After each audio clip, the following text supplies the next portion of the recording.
Guys, dito tayo sa tirahan ko. May naispatan ako kasi kaulan lang.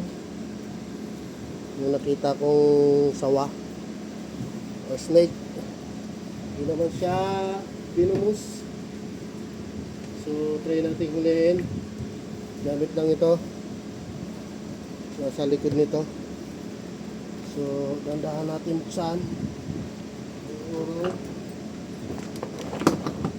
Okay. Ayun siya, oh. Ayun siya, yung buntot, oh. Ayun. Dahan-dahan siya na gagapang. Ayan. Ayan siya. So, try natin ito. Ayan siya, oh. Ayan. Sawa lang naman siya, hindi siya binumos, pero try natin hulihin. Yan, so naipit na ho natin siya. So hindi na ho siya makagalaw, so hindi natin dakmain yan. Ayan o, haba na. Yeah. Try natin, sana hindi tayo makagat, no?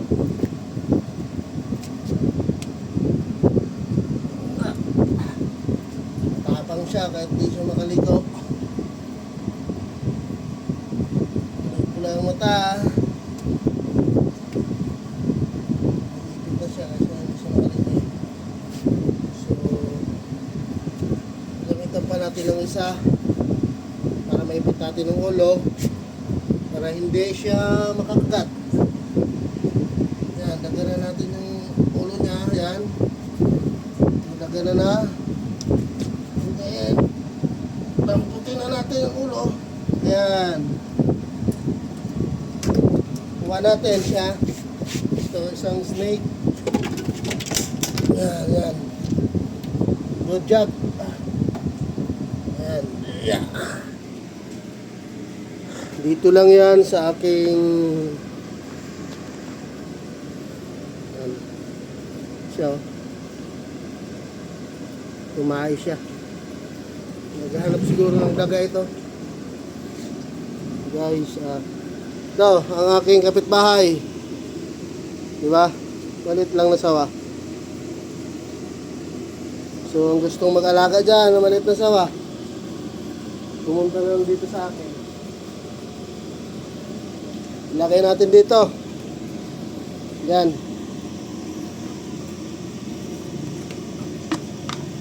Ang galing.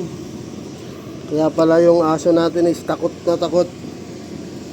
At pupunta siya sa sulok. Kasi mayroon pala siyang naispatan na snake. Pero hindi naman siya binumos.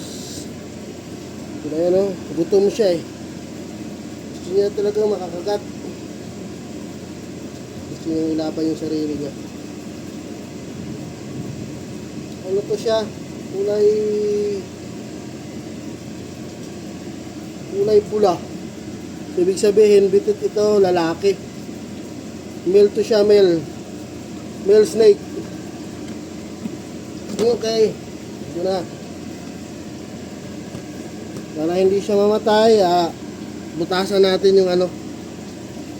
Butasan natin yung pinagkulungan natin. Grabe. Mabuti hindi cobra ang pumunta dito sa aking tahanang maling ito. Ito hindi cobra, guys. Ang pumunta. As expected.